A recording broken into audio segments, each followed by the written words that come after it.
non yeggul foofu. je pense que ni ñu ko expliqué nii boo ci bàyyi xel li nga xamante ne. yaa ko oyofal noonu. noonu la fa demee sax noonu la fa demee. yaa ko oyofal noonu. noonu la fa demee njàpp. teg ko si loxo sénégalais yi. waaw noonu la fa demee sax. Merci beaucoup. Papa Amadou, qu'est-ce qu'on peut retenir de cette dégradation bu notre bu Sénégal bi ak même sax cette réplique bi nga xam ne ministre bi jox na ko ki nga xam ne moo nekk Moody's et le Sénégal dans tout ça, les investisseurs ak qu'est-ce que représente vraiment Moody's? Est-ce qu'on peut parler aussi de relation, de link entre Moody's ak FMI? Bon, la dernière question, est-ce qu'on peut parler de relation entre Moody's et FMI? Ça veut dire qu'il y a un soupçon. Oui. Le soupçon, c'est légitime. Xam nga tay bu fekkente ni FMI présentement dafa nek dans une logique en tout cas de jouer avec le Sénégal ñu dem ba ci biir Moody's en tout cas génne benn note boo xamante ne ni day démontrer ni en tout cas Sénégal moom dafa nekk dans une situation assez exécrable. Oui. boo defee le lien entre situation bi Sénégal am ak FMI ak li nga xam ne tey jii moom mooy note bi rek mën nga am une vision holistique. par rapport ak li nga xam ne tey jii moom mooy ces institutions internationales. Et Ndiap, je crois que les Sénégalais sont assez matures maintenant pour comprendre que les institutions internationales bu dee ci ñoom la ñuy xaar pour assurer li nga xam ne tey jii moom mooy suñu développement pertinent. Et le régime passé avait tendance à se gargariser régime Macky Sall dañu doon constater ne à chaque fois que mu amoon ay notes yu ñu doon wax rek ñoom dañu doon gargariser wu ci chiffres yooyu. Telle institution wax na ne par exemple présentement la croissance du Sénégal entre autres alors qu'en réalité cette croissance là sur le papier ne se matérialise pas ci li nga xam ne tey jii moom mooy. le vécu des Sénégalais. Voilà. wax nañ fi ba wax ay taux de croissance 7% ci temps Macky Sall. Et la conjoncture économique et sociale est exécrable. Donc, à partir du moment où le nouveau gouvernement a compris un tel état de fait, nous comprendre la crédibilité de ces instances internationales. Nekkul leen loo xamante ni amatuñ benn crédibilité en tout cas aux yeux de certains pays africains. Et depuis que nous agité l'idée selon laquelle le Sénégal présentement doit mettre en œuvre des alternatives pour xool en interne nan la mën a assurer son propre développement, mais aussi bu demee ba war a collaborer avec des instances étrangères yooyu ñan la war a doon. c'est lan constater en tout cas benn mécontentement boo xam ne yaa ngi koy constater ci FMI ba mu am ay répercussions ci li nga xam ne moom mooy Moody's bi nga xam te ne def na note boobu noonu. Et Moustapha wax na ko tout à l'heure les institutions internationales. Oui. toujours ñoom li leen di gën a préoccuper mooy essayer de faire de telle sorte que. pousse le tey jii ni benn genre une main gëmloo la ne par exemple nous sommes là pour pousser pour hisser sa économie mais en réalité boo analyser ba ci biir seeni intérêt moo ëpp plus que yow li nga xam ne tey jii moom nga ciy gagné. dañuy créer une sorte de dépendance. Voilà c'est le néocolonialisme moom mooy. déguisé en quelque sorte. parce que nekkatul lenn loo xamante ne tey jii dañuy ñëw imposer la benn force mais dañuy essayer en tout cas.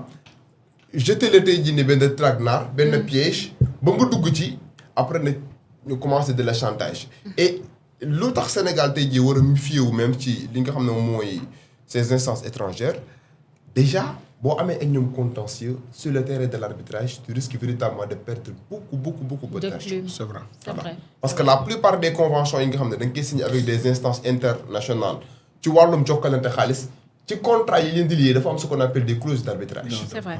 clause d'arbitrage yooyu mooy la su ma amee ak yow contentieux dañuy dem ci ay arbitres ñu parce que bu fekkee les juridictions nationales mënuñoo investisseurs étrangers dañ naan bu fekkente les juridictions nationales ñoom ñoo leen seen compétence ñun duñ fa am dara. donc il va falloir que ñu insérer ci contrat yi ay clause d'arbitrage de telle sorte que bu fekkente ne Sénégal exécuté wul les termes de la convention bi ñu lié ak ñun wala bu fekkente ne Sénégal day traîner dans le paiement de la dette. extérieur bi nga xam ne tey jii moo ko lii ak ñun dinañ am possibilité de traduire Sénégal devant les institutions d'arbitrage.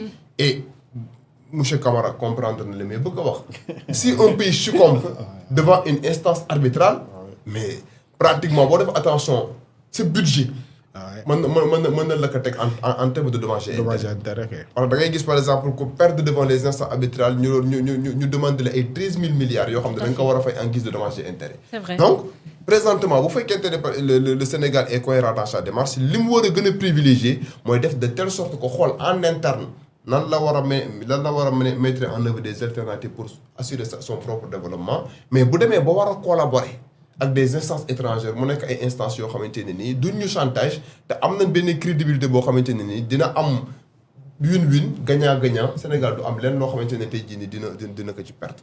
Donc je crois que l'actuel gouvernement en tout cas comprendre na loolu moo tax forme de chantage yi dina fuser de partout attendons-nous à d'autres instances yoo xamante ne dinañu gëmloo nañu présentement vous acheminez immédiatement. Modis bu ñëwee yokkaat noti Sénégal bi du ñu wax ne ñoo baax ñoo yow rek. non c'est-à-dire man.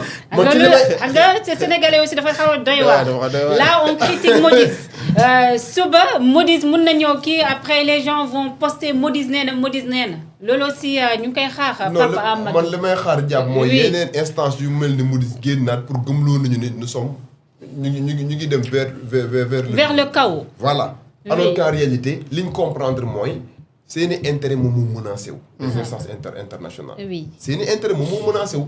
parce que gouvernement bi actuellement nii lim gëm mooy nan la ñu war a mën a contourner en tout cas toutes ces instances étrangères. Oui. Pour def de telle sorte que ñu asseoir suñu développement sans qu'il y ait véritablement des formes de chantage et autres.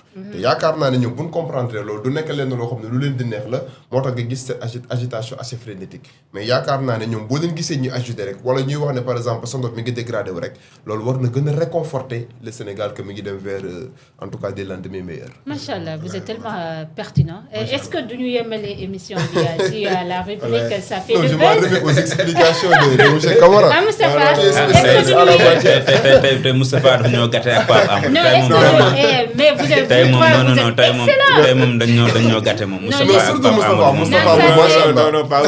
Moustapha moom du fi gëj kii moom du fi gëj.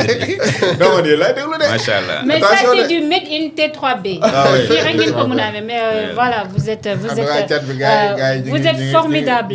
Voilà le débat est intéressant et je pense que genre débat yi la ñu gën a soxla suñu télévision yi moo gën débat de personnes yeeg entre autres ça change carrément li nga xam ne moo nekk débat yi nga xam ne dañ koy seetlu si les réseaux sociaux bu kenn mer bu kenn kii bu leen ma coupé nag ne njabitee moo wax lii c'est un constat.